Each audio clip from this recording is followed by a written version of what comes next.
یہ دور مادہ پرستی کا دور ہے. آپ کی 1965 میں مالی پوزیشن کیا تھی؟ اب 1958 میں آپ کی مالی پوزیشن کیا ہے؟ اب یہ میں اس وقت تو آپ کو جواب نہیں دے سکتا، لیکن میرا کتابچہ موجود ہے، حساب کم و بیش تفصیل میں نے بیان کر دی ہے. یہاں یہ بتا دیتا ہوں، اس روئے ارضی پر میری کوئی جائیداد نہیں، میرا کوئی بینک بیلنس نہیں، کسی کاروبار میں میرا حصہ نہیں، کوئی میرے پاس بانڈ نہیں، معاذ اللہ ثم معاذ اللہ، کچھ نہیں. انجمن خدام القرآن کا مکان ہے، اس میں رہتا ہوں. بجلی، پانی، گیس، ٹیلی فون کی سہولتیں مجھے اس سے مہیا ہیں. 2 وقت کی روٹی ہے.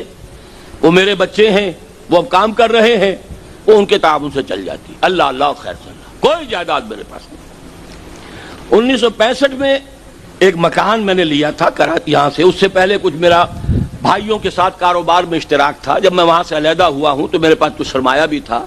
ایک مکان میں نے لاہور میں لیا تھا، اور اس سے پھر یہ کہ یہ دارالکتب جو ہے، دارالاشاعت میں نے کھولا تھا، میثاق شروع کیا تھا. یہ ساری تفاصیل میں لکھ چکا ہوں. میں نے حساب کم و بیش پورا کا پورا دے دیا ہے الحمدللہ.